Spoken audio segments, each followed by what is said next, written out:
Hello and welcome to Mike Martin Asks Again. This week I have another amazing guest for you guys.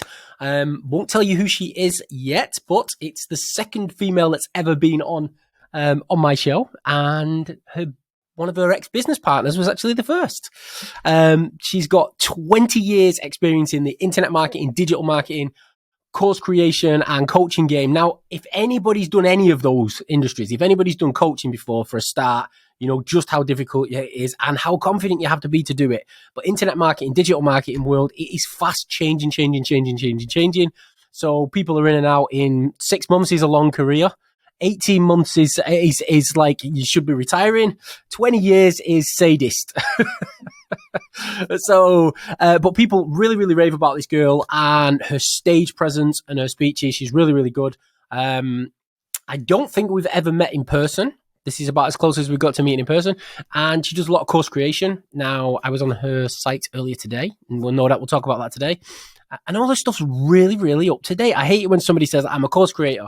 You go to their website and you look and their last course was created in 1998. And it's like, you're not a course creator. You created a course and you've pushed it and winged it as long as you can. So without further ado, I'm proud to introduce you to Alicia Lyttle. Tell us who you are, my friend.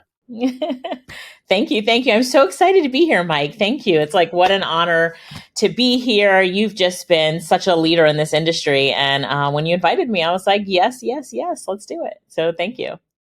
Well, I'm really excited to have you on.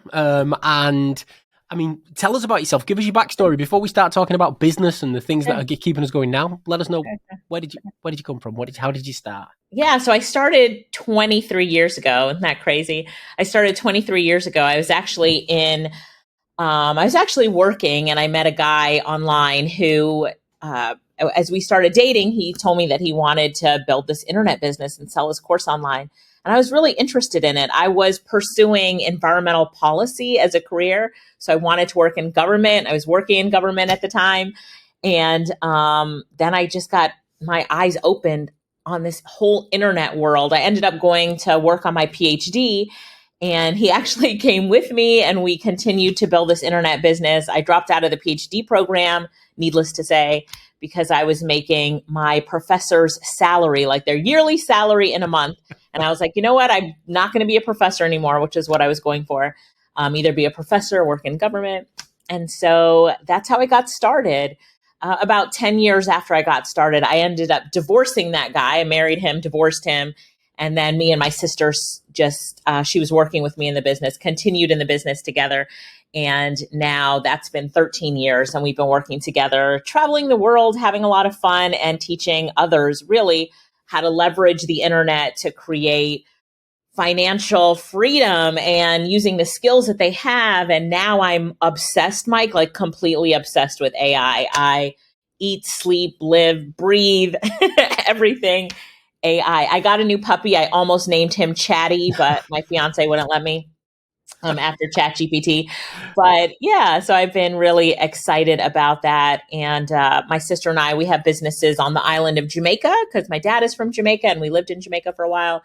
And then we also have our business that's based here in the US, and I'm living in Georgia right now. Right, so you're in Georgia. So you've actually got businesses. Are they real world businesses or are they internet businesses? Yeah. In Jamaica. In Jamaica, we have a digital agency. So we service local businesses and we do all their digital marketing. So from website builds to all of their social media to even there's a lot of like Zoom meetings happening right now. So webinars, webcasts, shareholder meetings, we facilitate all of that for our clients. And it's been a lot of fun. Wow. What's the SEO like in Jamaica? Is it easy?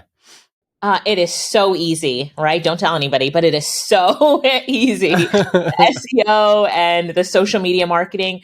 When you have a smaller population, like Jamaica's under 3 million people. So when you have a small population on a complete island, you know, we can totally dominate that island with our internet marketing skills. And so the SEO for such a small place, and the social media for such a small place, but with lots of money to spend, is phenomenal. So I always tell people, like, if you can get in a market or even in a niche and it has a smaller either geographical location or the niche is well defined, then you're set up to win. So on the island of Jamaica, my sister and I are so internet famous because it's a small pool that we've really been able to master. I can make sure that everybody on that whole island that's on Instagram sees my ad. You know what I mean? Oh, because the ads will be cheaper out there as well, won't they? Because they won't be anywhere near. Yeah. As near as when, I mean, when you got anywhere with nice weather. I mean, I moved to Spain for a while, and what I found is it was dead easy out there. I could literally build and rank sites in no time at all, and I think it was simply because the weather's so nice. People don't want to work inside; they want to work outside. They're outside. Yeah, that's why the UK is so difficult because we've unfortunately nobody wants to go out in the rain here. Right. So government, what when you said you was going to work as a government job, what was that going to entail? Because I'd never even heard of it before. I've actually forgot what it was called already. Go on, take us back to that one. So when I graduated from college, and I was actually working when I was in college, my goal was to be just an environmental policy specialist or a professor of environmental policy. So I actually left New Orleans, which is where I was living, and I went to Washington, D.C., and I worked at the White House. So I worked on a special project there in their office. They have an environmental office there. And it was amazing. So I was the first one when I first started. I was like the first one in the door, the last one to leave. And I had these like big visions of saving the world, but that's not actually what they did. So my vision of, what I was going to be able to do was kind of disappointing, but it was one of the best experiences ever. And then I also worked for the Environmental Protection Agency, which is like the US's environmental office that oversees like all environmental policies for everything in the US. So I worked there for a little bit, and then I went on to do my PhD program. But I actually could not afford to be in a PhD program. So when I finished college, when I finished my master's, I was like, what job could I get that if I put it on my resume and had like a cover letter on their letterhead that I would get a full scholarship? So I was like, the White House. So I figured out how to get into the White House. I did it. And then while I was in the White House, I applied for my PhD program. And then I had my boss at the White House write my recommendation letter on White House letterhead. I was like, yeah. And of course, I got the full scholarship that I wanted. Definitely. So who was president when you did that? And did you meet him? Clinton was, and I did meet him, and I met his dog too, which was really cute dog. But I just said or her, but has there been a female president? No, I just said him or her, and then I thought I look like a right idiot because I just asked him or her, and then I thought, what? I'm sure there's no. It shows I don't like politics. So I was really turned off because the work that I did there. So I was, the Clinton administration, and this was in the year 2000. And then they asked me to actually come back after I had left and pack up the project that I had worked on. And I was like, why are you guys ending that project? And they're like, well, there's going to be a shift in, we're going from Democrat to Republican, and the Republicans don't want these environmental projects. So you need to come box it up and put it in the archives. I'm like, really? We spent so much money on this project. We're just going to box it up. So my whole perception of, what government was, I was 22 or something, was definitely, I was definitely disappointed, but hey, it is what it is. I guess they don't give a shit though, do they? Because it's taxpayers' money. They're not bothered what they spend on what, as long as it looks good, the PR is correct. Obviously, the marketing side of it is genius.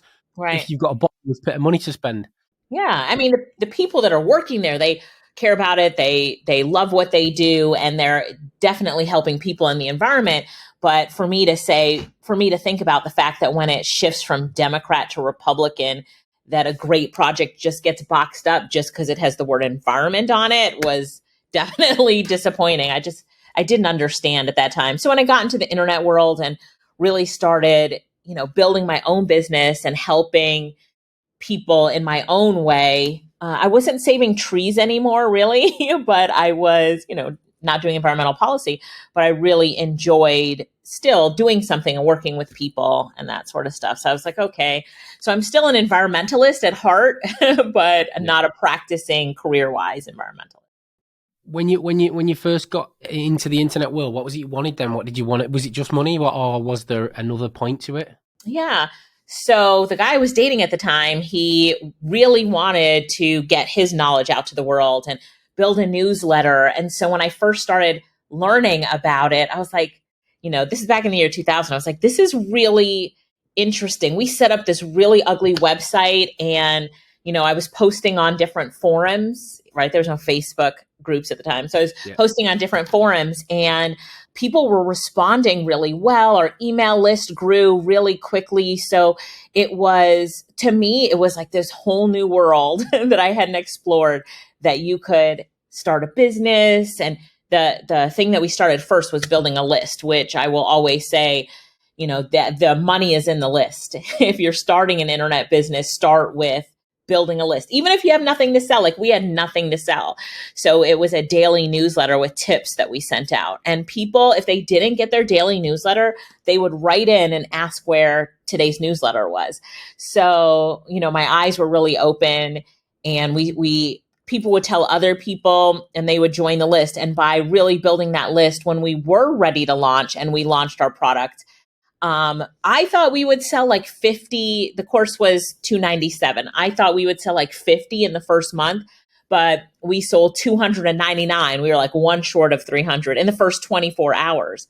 And it was because we had a list. So we emailed a list and we sold it to them, and it just really took off from there. So it was really exciting. We made $500,000 in our first year online. And I was like, what? This is crazy, this internet thing. It's crazy. So I thought I was going to be rich by being a professor, like a college professor or something like that.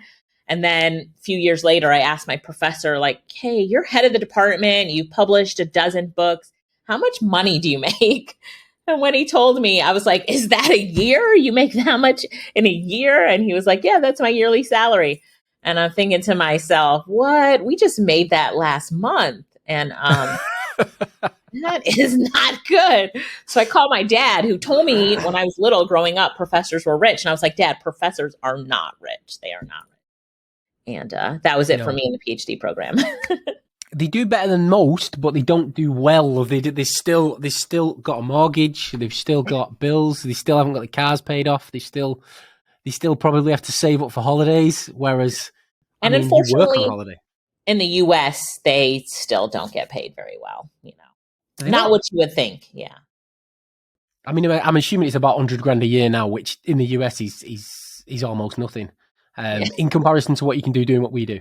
That's right. That's right. The comparison is mind blowing. I've been doing this. I haven't actually been internet marketing for that long. I started out I built a massive locksmith company, but that was one of the first things I started to do was build a list. But mine was customers, so mine was a list of customers. Luckily, someone said to me, "Set up GetResponse." When I first kicked it, I think it was Michael Cheney said to me, "Set up GetResponse," because he was using it. And he said, build a list. So all your customers go into your list, everything goes into your list, and email them regular. He said, and just get that into a habit. And literally, one of the girls who works for me downstairs now, she said to me last week, we have a box I've put in the office that is like for recommendations, like things that so the staff kind of. We've got a brilliant morale in our office, and everybody's happy, and everybody gets on. And they like on a Thursday morning, I'm not allowed in the office till 10 a.m. because they're all doing yoga. It's like that type of environment. I love it. She gave me a note inside of the in the box about setting up a newsletter, and it's like, holy shit! I've wanted to do that for years, and I've never done it because sticking to something every single day and every single week is very, very difficult. Right. So we just started our first newsletter. So I don't know how long it's going to take to come out, but for all the years and all the things we've done, but still my email list is probably by far. We sell a lot of software, so maybe not more profitable than some of the software, but I'm pretty sure it is. Pretty sure the email list is even more profitable than the software. Is yours the same? Is that the most profitable part of your business, your email list? Yeah, we always say, like, if you want to make some money real quick, like, send an email, sell something. So it always is. That's always a thing that we want to grow is our email list. And, you hear the people say, well, email is dead or email's not as effective. You're like, what are you talking about? You must not be sending out the right emails. And there's a lot of tools that we use that can really help as well in keeping the email list alive and keeping people energized and excited, and different strategies that we use, but such a focus on the email list. So we actually have a girl on our team who writes 3 newsletters a week. So for one of our audience that's only focused on AI, she writes the AI newsletter, and then she writes 2 other company newsletters. And that's her job, to write the newsletters. So if you was to advise somebody on growing a list, what would your top 3, let's say 3 tips be on strategies for growing an email list? Yeah, an email list that opens emails. So the first thing that you have to do is always have that free offer, something that people want, but make it so enticing that they have to say yes. You're like, make it something really good. It has a value. And then the next thing is focus on promoting it. So now we've got so many opportunities to be on podcasts, to do, like our TV now and our media now. It's really right here. So record a reel, get on Instagram, connect with people, and give away as much as you can. So drive as much traffic to that free offer as you can. And then I would say number 3 is that make sure that your emails are also personalized. So some of my highest open rate emails are something that's about me personally. I just got a dog, a puppy. Everybody wants to know about Bruno, my puppy. And so people, that's the one of our recent emails that have gotten the biggest response back. People replying back and just commenting on the puppy. So also don't always be selling, always, look at and see how you can be more personal, because people connect with people. And I think we forget that a lot as marketers. We send out email with this promotion, that promotion, but your people want to connect with you and also know what you are doing. So always provide value. And at the same time, make sure that you are giving a little bit of you to them. Yeah, people don't want to, because I guess that's one of the things that social media has changed, isn't it? Is people nowadays, years ago, you could get away with being a faceless organization, and it's like, here's a free gift on QVC, and we'll get 10,000 people, and you could get away with doing that over and over and over again. When people used to use, I don't know if you ever did it, direct mail, not that, like, where you send flyers to people's houses and stuff. We made loads of money doing that. That was back in my real world entrepreneur days, before I was ever online. Right. But I guess nowadays people connect with people, don't they? And they want to see your face, and they want to see your, what would you call it? Your faults, so to speak. And what's going on in your life, and what makes you you. And definitely your vulnerabilities. And sometimes the more vulnerable you are with people, or telling a story, like, you have so many stories to tell people. So Les Brown taught me this. He's like, keep a story log of all of your stories. So when I can think of a story, I just open up notes on my phone and I enter it into my story log. Something about your childhood, something about, whatever you can write down as your story. You'll find a way to connect it in an email or even in social media, because people want to know more about you. So talk more about you through a story. And Les Brown, he always says, don't make a point without telling a story, and don't tell a story without making a point. So we're always looking at, okay, how can we tie in personalized stories to what we're teaching or offering or selling? Who's Les Brown? Les Brown is one of America's, and worldwide, he's one of the best motivational and inspirational speakers in the world. You have to look him up. Les Brown. Amazing. Amazing.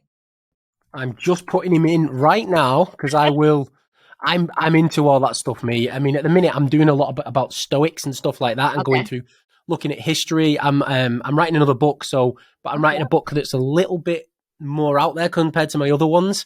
And so it's I'm going into history. I'm trying to look at the world from a different angle, as kind of as though nothing's important, and I'm trying to kind of help my son understand that as he's growing up, because I'm noticing school and things are starting to stress him out, and he's starting to worry, and I'm like, why do you give a shit? It's not like, he's super smart, don't get me wrong, he's super smart, and he could go on and do whatever he wanted in school, but I don't think kids get, I think there's so much pressure on them nowadays, and it's so public to like, when I was a kid, what it wasn't public. So if you did really bad in school, nobody knew. But nowadays, everyone's asking you on Facebook and places like that, and it's like, so I'm trying to teach him how it's not important. So I thought the best way for me to do is me to learn it all and write a book on it, and then I love pass it. it How down. old is he?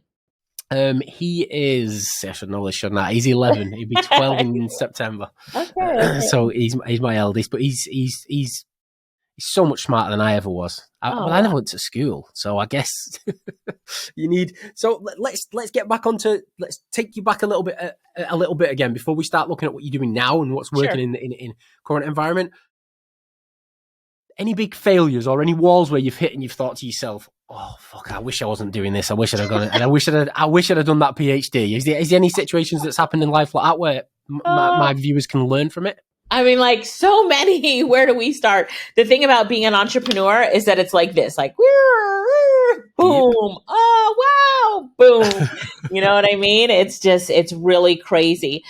I was so when I was doing my PhD program and we were selling, me and my now ex-husband, we were selling courses and stuff together. The more money we made, the worst of a person he became. It started to become really toxic for me to stay with him. So, you know how they say, like, the more money you make, it really brings out who you really are, and who he really was. Just wasn't a good person, just wasn't somebody that I could be with anymore. And so I left him in 2010. And here's the biggest mistake that I made. I said, well, I spent 10 years of my life working with him and we built this business together. I'm sure that he'll make sure the split is fair because he knows that I'm leaving because he's a jerk. But that was really bad on my part. I did not, protect myself in any way. And we had a joint bank account. So when I left, he said, you either come back or I'm going to make your life miserable. Let's use that word. And I said I wasn't coming back. So he canceled all the credit cards. He canceled the bank account. I couldn't get into the bank account. Like, there was just so much that happened that I went from that year in business. We made $6 million US. And I went from being a millionaire to sleeping on my sister's sofa. So I didn't prepare myself or protect myself in any way for for what I knew was to come, or, I didn't predict what was to come. And so, it doesn't have to be a marriage, but just with business partners, like, you just have to make sure that proper protection is in place and that, you're setting yourself up properly. I did bounce back, and I bounced back very well. But that's because I was running the business and I knew the business and I knew internet marketing very well. So I went from being behind the scenes in that business to now in the front, right? In the front end of running a business. So, I always tell people, especially women, to make sure that, as you have partnerships, make sure that there's really great documentation on what happens if those partnerships split. And I have had partnerships that split. Most of the partnerships that I've had in business have been absolutely wonderful, still best friends with everybody. It's like a short-term project. So, define a project and define it well, I would say. And then also, some of my other failures have been just not having a good balance in my life. So I'm obsessed with working. Like, I love it. It's not work to me. Yep. So, when ChatGPT hit the scenes, I'm addicted. It's on my laptop. It's on my iPad. I have it on my phone. Like, I'm using it all the time. So I'm very bad at balance. So I've had to get better and better at cutting off work sometime. And as entrepreneurs, it's like, so we leave a job that we were working 40 hours a week to have our own business and work 80 hours a week. Like, it's not sustainable. So I've had to really learn that, I need more balance in my life. And that's probably one of the hardest things for me, is really balancing my passion for entrepreneurship to turning off the computer, the laptop, and the cell phone. Do you have that same problem? I've always had that problem, and I actively now try to purposely In the last few years, I've actually got good at giving things away. So basically saying, Yeah. I think my biggest problem was I struggled to trust anybody to do the job, and as though if you want something doing right, you have to do it yourself. Right. Oh, something's just gone wrong. I think we nearly just had a power cut. Did you see everything Oh, go I funny did. then? I saw the flash. Yeah. It's like, shit. I'm sure I paid the electric bill, but maybe not. No, UK weather. yeah, I think with me, I think the most difficult part was passing something on and assuming somebody else could do it without me having to like micromanage every tiny little thing in the business. Yeah. So when everyone when they first start out, I know loads of people sell these push button rich, fucking get rich doing this, but everybody, I think in the first 6 to 12 months of any business, you have to work 12 hours a day, at least 5 to 6 days a week. And you need to have your phone there ready to be like, okay, I'll fix this, and be on the ball like that. And you do, and it becomes a habit, and it becomes a bad habit that's bad for your health. It's bad for your, for your relationships. It's bad for your kids. It's bad for absolutely everything. And then after you've done that for so long, when you start employing people and bringing them in, I feel that you then end up in a situation where it's difficult to say, okay, you just deal with it. You just deal with it. And if they're going to get it wrong, it's like, well, if you're going to get it wrong, you'll learn from getting it wrong, and then you won't get it wrong again. But there's only way you're going to learn from getting it wrong is by me saying, you know what, fuck it, it is what it is. So I think that's where I struggled, was actually letting go. But I've built now a fantastic team, and obviously you get a lot of trial and error, and you get a few duds that come in and out and things like that over time. But I've got a team downstairs now that I hope they all work for me for the next 20 years. I'm sure they won't, because they're all way too talented. But if they do, I've cracked it. That's great. I love it. But yeah, what we've done though in our offices is we decided to open the offices. When I was looking, because we live in there's about 25,000 people live in this area where we're based. Okay. And what I kind of realized is that people, it's a holiday place, so we're right near the beach, and it's all that stuff. So it's like full of old people or young people trying to get out to major cities so they can get jobs. Okay. So the only talent really in the area, in my opinion, which is what I said to my business partner, is standing at the school gates, waiting for the children. So they can't work 9 to 5, and most businesses are so short-minded. It's like, well, everybody works 9 to 5, Monday to Friday. So they don't give these people a chance. So most of the real talent is either they're at the school gates and they're doing part-time jobs working in coffee shops and things like that. So I basically said to my business partner, when we start to employ down here, what I want to do is I want to work 10 a.m. to 2 p.m., Monday to Friday. There's nobody works out. If somebody wants full-time hours, they have to go and find a job somewhere else. Okay. And if we have got double the amount of work that needs to be done that one person can't handle, then all we do is we employ a second person. So there's 2 people in. And what I'm finding is nobody's ever stressed out. They're all super motivated. It's like a family. We get on brilliantly. We work well together. And it just works. And I'm also trying to write a book called The 4-Hour Workday, right? I love it. Which Tim Ferriss will probably sue me, but it's true. But I've got to make it work first. Once I can show that the team in that office down there are generating an income of, say, 7 figures a year from the exact things they're doing. I mean, this week they've done, or should I say, what day are we at? Yeah, in the last 7 days, they've probably done about 25 grand in new business between them all. And most weeks is between 5 and 20 grand a week. So the team's getting to that point already. So yeah, I'm finding the talent in most small areas are standing at the school gates collecting the kids, and nobody's giving them a chance because they can't work 9 to 5, which is ridiculous. That's so true. That's so true. I know in our team we're 98% women. So, it's really been, and we're all virtual. So it's really been nice for them to also be completely, in your case, they're working from an office. In my case, they're working from home. But, the virtual aspect for them has been nice here in the US. And, and we're really blessed to have a really good team as well. We were looking, me and my sister, we had a team meeting the other day, and we asked everybody to introduce themselves to the new person. And part of that introduction was how long you had been with us. And there were two people that had been with us since 2009. And we were like, wow, we didn't even realize that it was that long. Shit. So yeah, our newest person before that was 3 years. So we've kept people on of our team for a very long time. And so bringing on a new person, he was so excited because he was like, this is, a long-term hire. People don't leave here. And that's what we like is that, unfortunately, we've had to let a few people go because they might not have been the right fit over the years. But in general, they don't leave. So some people just take the piss whenever they get the opportunity to. So I guess working from home, how do you manage them then? What do you use to manage them? I know when we did a webinar with you guys, everything was on Asana, I think. Yeah.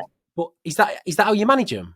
Yeah. I mean, so my sister does a lot of the team management. She comes from a corporate background of management. She's an IT person. So she uses Teamwork to do a lot of the management. I use Notion, but you know what? We're all on WhatsApp as well. And that's our number one communication tool is on WhatsApp. So this is for our team that's based in the US, although we have team members in the US, Jamaica, and the Philippines.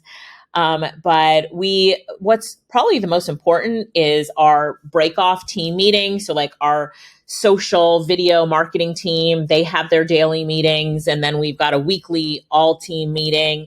And the team that does all of our JVs, they do twice weekly meetings. So it's really about staying on task and then having that big team meeting. And in that team meeting, they have a PowerPoint that they actually have to present. And it's really simple. It's only 4 slides, but it's like, what is your biggest win for the week? What are you working on next week? And then what do you need? And what is your give? So what's something that you learned that can help everybody on the team?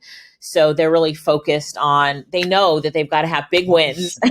What is your give? I fucking PowerPoint. Absolutely love that. What is your give?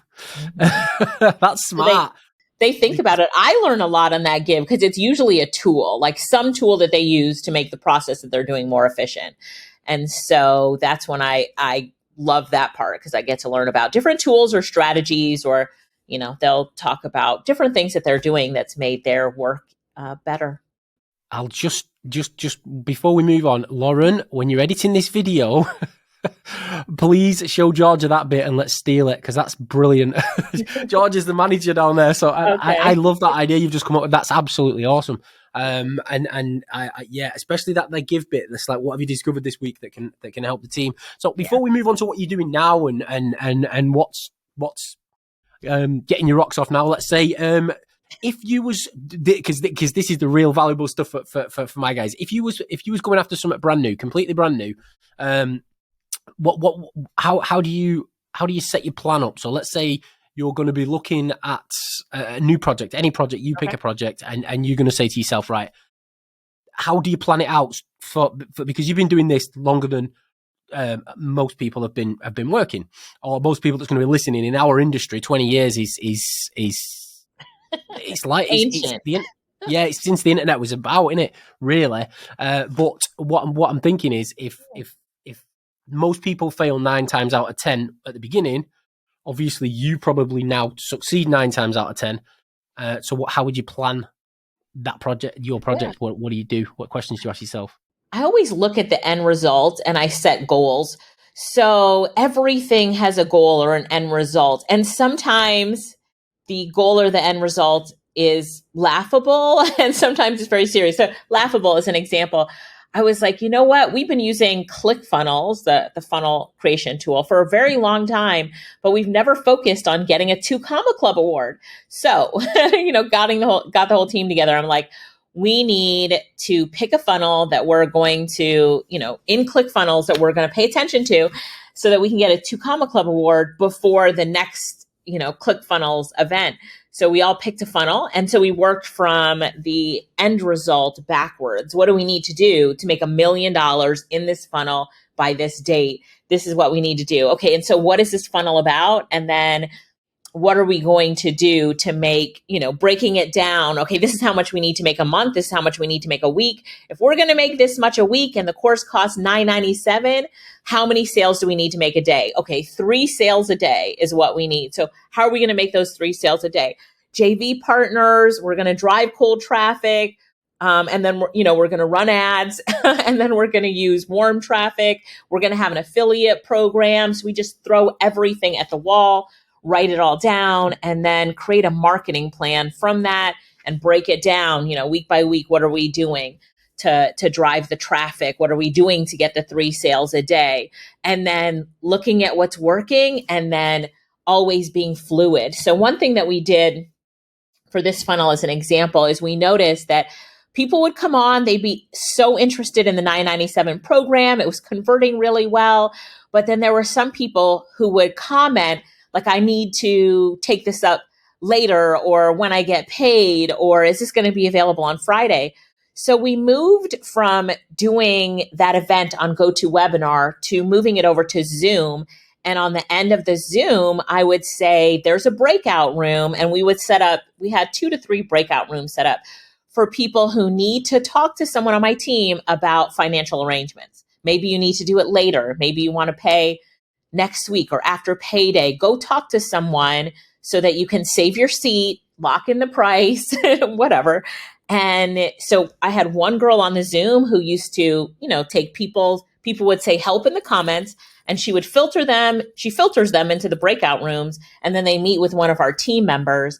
And then we have a breakout room that's our jumpstart with my sister. So if you've signed up, go into that breakout room with my sister and, get your, we make something spicy. Like, let's make sure that you're logged in and you get your secret code or whatever. So everybody wants to get into that breakout room. So we just said to ourselves, like, what can we do to help, pull these sales from the people who want it? Because if they leave and they said they want to do it next Friday, they'll often forget. So now that they've met with someone on our team, it's that team member's role to now follow up. It's tracked. They're given commission and bonuses on that. So every time we do a live webinar and we have this system, so it's allowed us to so increase our conversion rate. So anyway, when we look at something, we're like, okay, where are the gaps or the holes, or what can we change?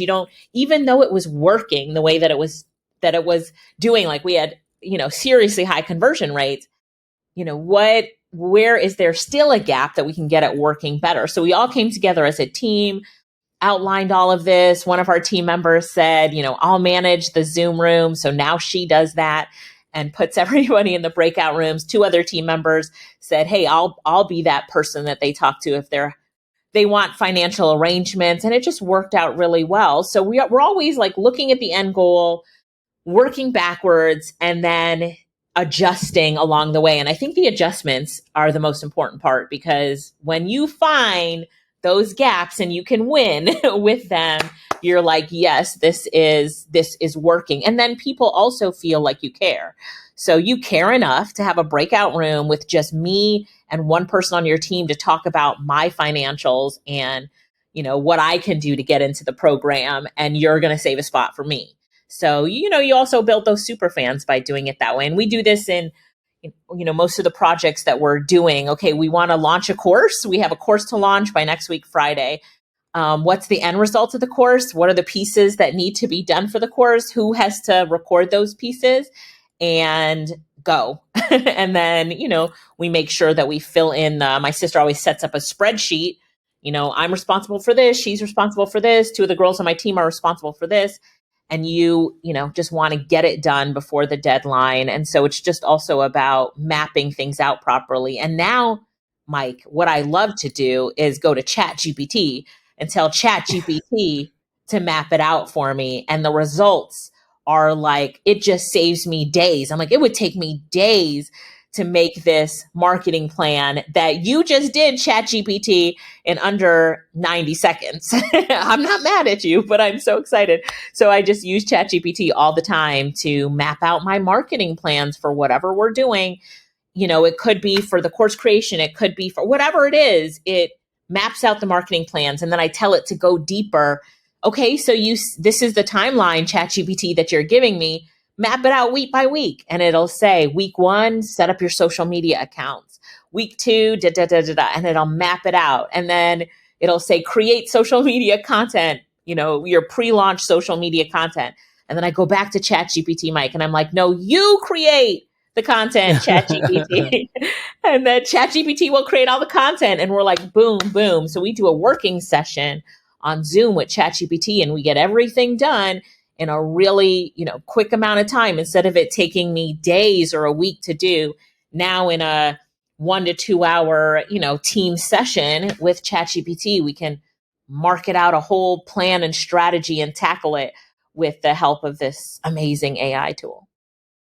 So I guess the big thing from what you said there is figure out the end result that you want before you even go anywhere, and then break it down over the days so it's like mathematically broken down. How do we achieve step by step by step by? If it's going to take us 3 months to create everything, then we've got 9 months to make the money. Then we need to set. And I love that idea. That's really smart. And then the ChatGPT thing, that just shows how if you're not using it, you're going to lose going forward. Like over the years, like when people used to have to send a letter. Okay. I mean, I think Dan Kennedy still makes people send him letters, which is ridiculous. Right. But people used to have to send a letter.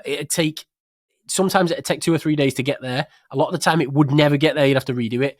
An email, when that all came out, changed the world so much. And it's like, wow, we can do business and we can be back and forth in milliseconds. And I guess ChatGPT is the same thing. Rather than having a team of 10 people doing an outline for a week or two. In fact, we've just paid a developer to do a full outline of a project we're working on. And then when you were doing that, I was thinking, shit, could I have put that into ChatGPT and save myself a few grand? Of course. I spoke on stage, Mike. There's probably 1,000 people in the audience. It was a great event. And I was showing them how to use ChatGPT. And I had this video on the screen and ChatGPT doing all this kind of stuff. And so after it was over, talking to people in the hall, these 2 ladies were like following me around and looked really upset. So after I was done talking to everybody, I was like, what is going on with you two? And they're like, we are so mad right now, and pointing their fingers at me. I'm like, what is going on? And they're like, we just paid someone thousands of dollars to do a 7-part email campaign that you just did on the stage, in 2 minutes. And I was like, well, it was a lesson going forward. You can do it all by yourself. So there's so much when you know how to use that tool, it takes things to another level. And it not only saves you money in hiring people and outsourcing, but it saves you time because now you can just do everything yourself. And the outputs that you get will blow your mind. It came up with a slogan for me today, and I was like, thank you, ChatGPT. That was great. So it just helps me to be more creative, get things done faster. And I love it.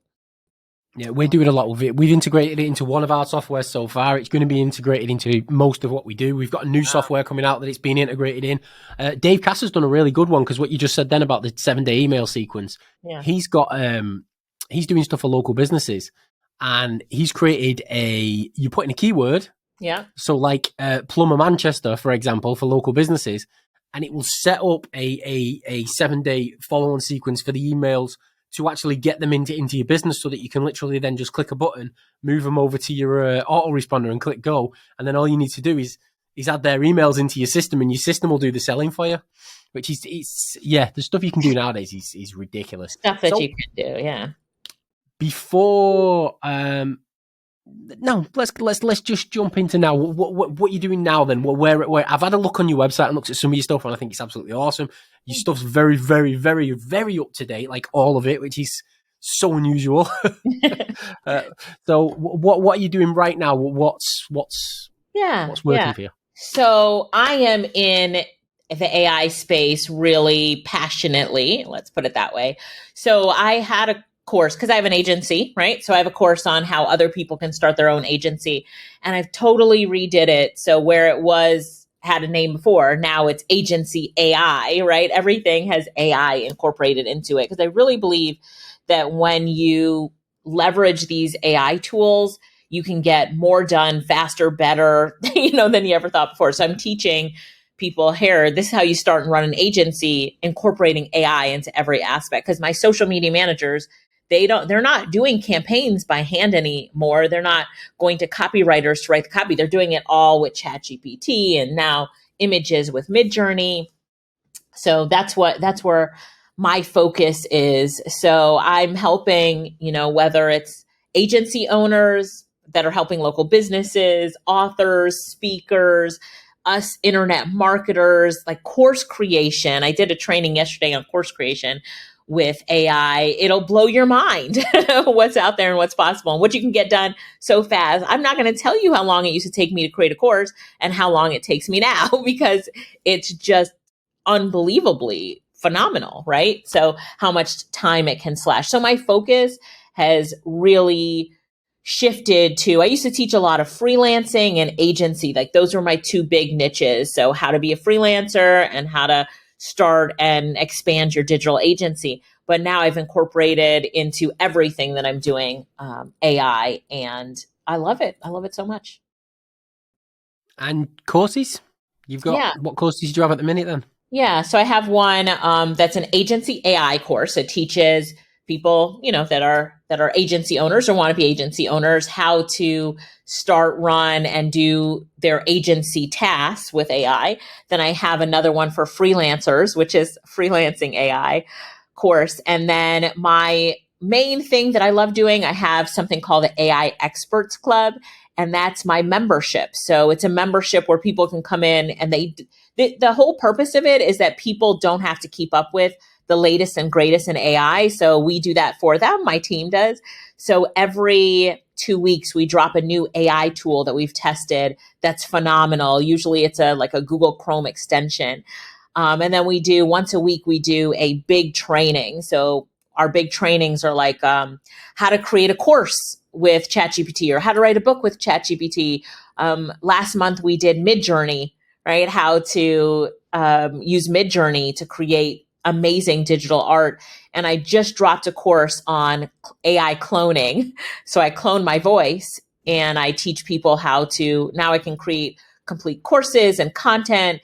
And my last podcast episode was my AI voice. It wasn't my real voice. It tricked even my sister. She didn't know. I had to tell her. I'm like, this, she was like, oh, the podcast was so good. I love this part. And she's like, I transcribed it. I'm like, and what did you think about how I sounded? She's like, you sound good. Like, as always, you're using your fancy mic. I'm like, it was my AI voice. And she couldn't believe it. So, just teaching these things to people that will really help them. I do a lot of that in the Experts Club, and we have a Facebook group, and that's been a really big passion to see people's whole perspective of what's possible change when they learn how to leverage these tools. Just for my own selfish needs, we've been using my voice using Descript. Is there anything better than that that's out there that can clone your voice? Yeah, so I love 11 Labs for voice cloning. I do use Descript as well, but 11 Labs has done a better job, in my opinion, for the voice cloning. So Descript has its benefits. I love Descript as a tool. It's what we use for all of our video editing. But when you go to 11 Labs, they have something called their Voice Lab, and you can create a new voice and then upload audios of yourself. And here's what I did. So the first time I uploaded my audio, I just found some recordings that I had done that were on my computer, and I uploaded those. They didn't sound exactly the way that I wanted it to sound. So I purposely, opened up GarageBand, got my good mic, had some scripts that ChatGPT wrote, and I read them with enthusiasm, passion, the way that I would want to sound when 11 Labs pushes out content about me. And that worked. So I just did 3 audios that were 3 minutes in length, maybe, but I made sure that I did not have a monotone voice, that I had excitement, that that my voice had just a lot of variety in it. And the result was so much better. So I recommend that if you're going to use 11 Labs, that you record specifically knowing that this is for voice cloning, and you'll get the result that you want. Cool. We'll have to try that, because all I did with Descript was I got one of my previous webinars video about an hour long and just uploaded it, and then we create stuff, but some of the words are not perfect, and I'm like, but if you think, go on. Oh, I was saying, but if you think about, saying this is for cloning my voice, then you take a little bit more time, in your pronunciation and the way that you talk, because that's what the tool is learning from. So I felt like the end result was way better when I did that. I'm going to definitely try that because we've got so many training courses, and when we're trying to put my voice to the training courses, it sounds terrible, but Yeah. half of them are all in writing, and then the other half are in videos. You have to do some in writing so people can, and it kind of just, I want it to be able to read it to them. Yeah. But when you use the normal voice, it sounds crap. So I'm gonna steal that one off you. I did like you did, and I uploaded a webinar. But the thing about me and webinars is that, I'm not as excited. I'm talking to an audience, kind of slower. I get excitement sometimes, but if you record it like you're doing a professional audiobook, as an example, then it sounds so much better. And sometimes at the end of a webinar, your your energy dies down just a little bit. But in a 3-minute session that you're uploading to 11 Labs, you can totally keep your energy level and your pronunciation the way that you want your words to sound when your voice gets cloned. So yeah, it was a good experiment, and it worked. Cool. Well, I'm definitely going to nick that one off you. So we normally keep these to a maximum of an hour. So in fact, I've got one more question to ask you before I'll ask how people can get hold of you and work with you if they want to do anything. Okay. What's been your biggest achievement in the last 3 years? Just out of curiosity. Your biggest success, even like your biggest success, where like say, because you like me work on lots and lots and lots of little projects, and some go into big projects, some go into little projects. Which has been the one that's just gone? Fucking hell, I didn't expect that. I didn't expect that. 2 things. I met an amazing man. I moved to Georgia, out of Jamaica. I moved to Georgia, met an amazing man. So that's been a great achievement. Who's also an entrepreneur. And so yeah, I love that. And then the second thing I would say is that he is a real estate investor. So he's taught me real estate investing, something I never thought I would do, even though I have an Airbnb. I had it before I met him. But I flipped 4 houses in the past 12 months. So I feel very, proud of that and happy with that. And in the US, I don't know what it's like in the UK, but we have business credit. Do you guys have business credit in the UK where you can build the credit based on your business and get, business loans in your name and all this kind of stuff? I'm sure you. Yeah. When you said business credit, then I was thinking, I don't know, I've never borrowed any money for anything, but I know for a fact that yes, we have people trying to borrow us money all the time as a company. Okay. So I had been in business at this point for 21 years before meeting him, and almost 21 years. And I had never built my business credit. But when I saw what he was doing, he was only flipping 1 house at a time, because he was buying the house and then flipping it. I'm like, what if there was a way that you could buy the house but not spend any money? Because I had been on stages with Robert Allen, and just these really big real estate gurus in the United States. And although I had never paid attention, I was always the internet marketer speaking on their stage. I was like, well, I've heard of buying houses with no money down, and started looking into it. And I learned about business credit. So I took a new business, built business credit on it, and then I bought a house with no money down, like for real. A private money lender bought the house, gave me the money to rehab. And then for the down payment on the house, I got a business loan. And I was like, wow, I didn't know this. I can't believe that for 21 years of my business life, I never looked at how I could leverage the fact that I have a business more. So we flipped 4 houses. We have 2 vehicles in our business name. It doesn't affect our personal credit. And that was kind of one of the biggest aha moments, is that, you know what, I'm not looking at how I can leverage the fact that I'm a business owner more. Sometimes as entrepreneurs, we don't think about the fact that we're business owners, and that we need to really look and see what advantages are there out there for me, that I can make my money work for me in so many different ways. And by flipping houses, we've made, like the last flip, we made over $100,000 flipping 1 house, and didn't spend any of our own money to get in and do all of this whole project. So, looking at how we can expand beyond, use our money and our knowledge as marketers, and expand beyond what we're doing to investments and real estate, I've been closed off in my little internet marketing safe space so long that I always tell people, look and see what else is out there for you. Look and see. There's other fun things to do and make your money work for you. When you do a webinar on this, which I'm sure you will, because that is fucking brilliant and that will crush it, I definitely want to run that webinar because as you were saying it, then I was thinking, oh my God, I'm surprised you've not already done a webinar on this. That would kill it. It would absolutely crush it. And it's literally a training course. It is. So when I went into it with him, he was like, let's just pay the deposit. Let's just put the money down because the private money lender will usually give you 75 to 80% of the money and they give you the money for rehab, but you got to put a little skin in the game. But I'm like, well, my average student is not going to want to put $20,000 down.